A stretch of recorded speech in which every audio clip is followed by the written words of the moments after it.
estamos aquí con la Quietos, con la doctora Elizabeth Macías. Respeten a la doctora, por favor, que hoy nos viene a hablar de un tema que para muchos luego es desconocido, pero que es importante saber al respecto, y es la fiebre tifoidea, ¿verdad?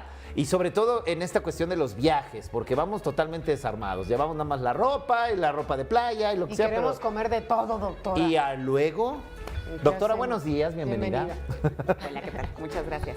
Oye, pues bueno, fiebre tifoidea tiene también otros nombres como fiebre entérica, salmonelosis, entonces muchas veces como lo que se mismo que la confunde. salmonelosis. Exactamente, entonces se confunde muchas veces. Entonces, las enfermedades diarreicas forman el cuarto grupo de las enfermedades más comunes a salud mundial. De hecho, 550 millones de personas son las que se llegan a enfermar de alguna diarrea. En cuanto a fiebre tifoidea, llegan a enfermarse como 17 millones de personas y llegan a cobrar vida 600,000 personas.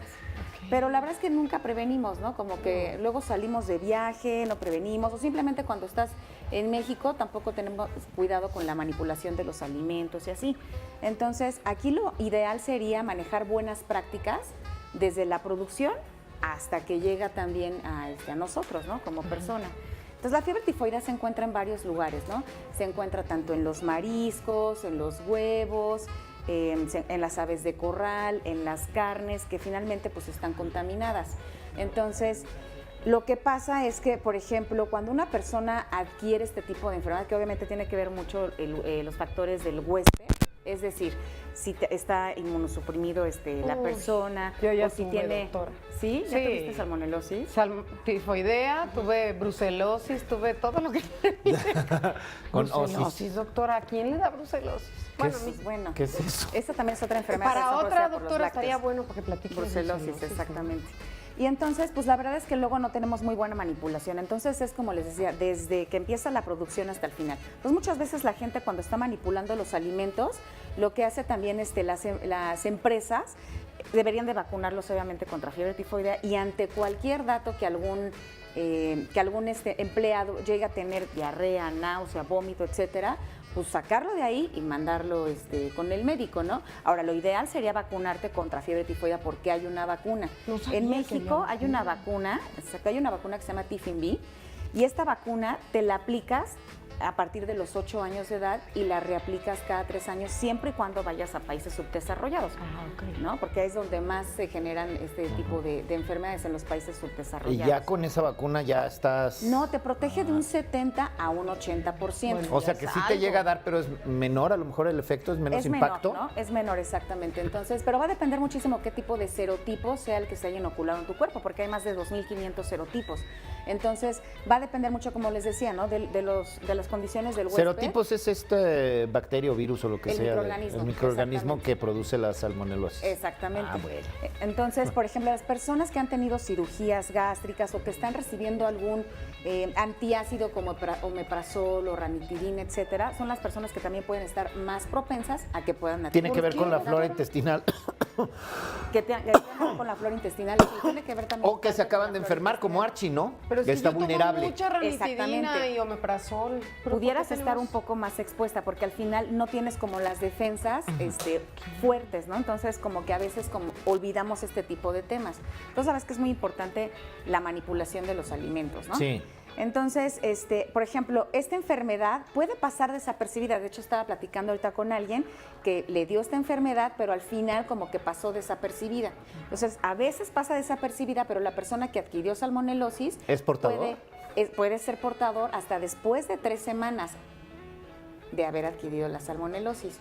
Entonces, es por eso que es muy importante también. Hasta dentro de 3 semanas se le... Puede estar defecando y estar portando Contaminando. contaminando, exactamente. Por eso Ouch. ¿Y la sangre Ahora, queda marcada como con la brucelosis? fíjate doctor? que lo que es bien importante es saber los periodos de incubación, ¿no? Puede ser entre 8 y 14 días los periodos de incubación para poder desarrollar Manifestarse. o manifestar un cuadro clínico, o sea, los signos y síntomas de la persona.